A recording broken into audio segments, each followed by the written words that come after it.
So Republicans are starting to regret voting for Trump's big, beautiful bill, but not for reasons you might think.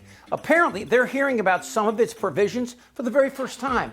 Okay, before I proceed, is it too much to ask you pasty old cockwaffles to actually read the bill you're voting for? I mean, really, what the hell is your job if you can't pay attention to the legislation that you scribble your John Hancock on? With apologies to John Hancock, who actually signed something he read, like the Declaration of Independence that put him on King George's death list. Is that where we have to go? I will kill your friends and family to remind you of my love. Da da da da da. The hundreds of pages in this bill did a lot of damage to families, veterans, children, the disabled, and of course it cut funding for important and even vital repair to our nation's infrastructure. But that's not why Republicans are talking about repealing the bill that passed by only one vote in the House and was tied in the Senate before Hillbilly Vance voted yeah.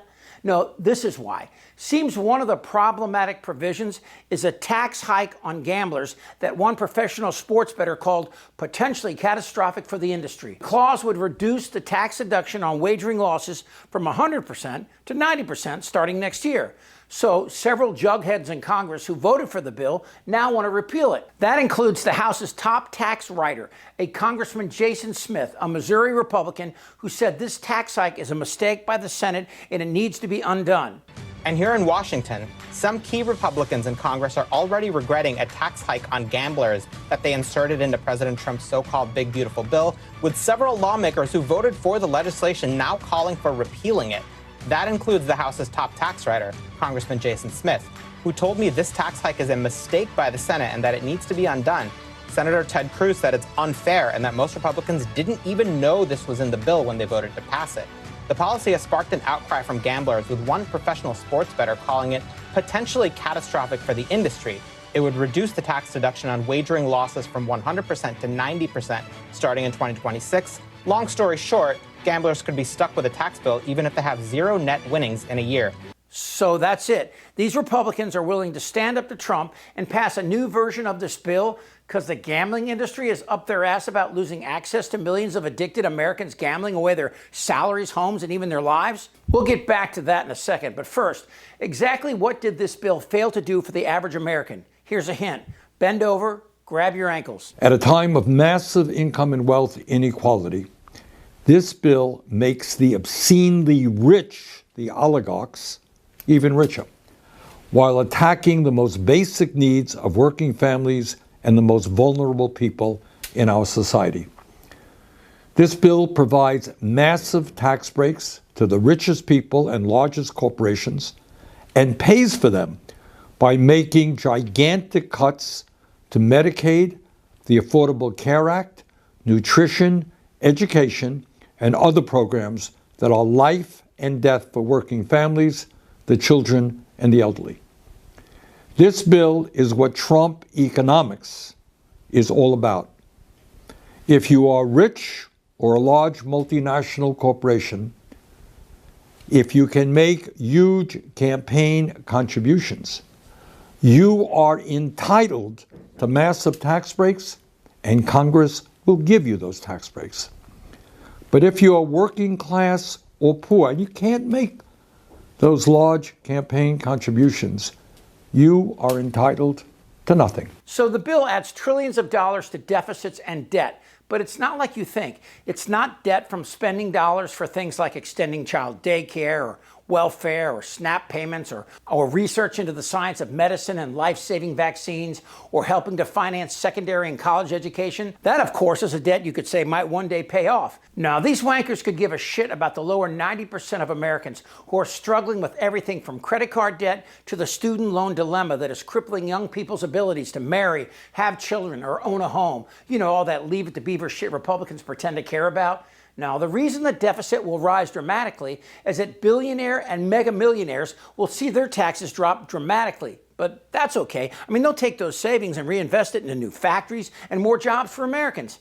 I'm kidding, of course. They'll take those savings, and you know what they'll do? They'll pay their CEOs and stockholders who'll get richer and pay less taxes than the average school teacher. Let me say that again. Jeff Bezos' company, Amazon, one of the largest in the world, pays less taxes than a school teacher in Kansas. So what are the costs of this bill for the typical household? First, since government interest costs are rising because of higher debt and upward pressure on interest rates, more of your dollars will go toward paying interest rather than providing useful government services. Second, since many households use debt to finance important purchases like, mortgages, higher education, car loans, higher interest costs will take a direct bite of household resources, potentially raising the average mortgage by $1,000 a year. What the hell did you just say? Third, since the federal budget is overextending its borrowing during a time of relative peace and prosperity, that leaves less fiscal space to handle new emergencies, like recessions or other pandemics. I wanted to always play it down. I still like playing it down. Which could happen any day. Whatever happened to the bird flu? Why did it disappear? That would be good to know. Senator Paul said that that your vote was a bailout for Alaska at the expense of the rest of the country. Oh my God. That's what Senator Paul said. Question was easy. Senator, we've got the...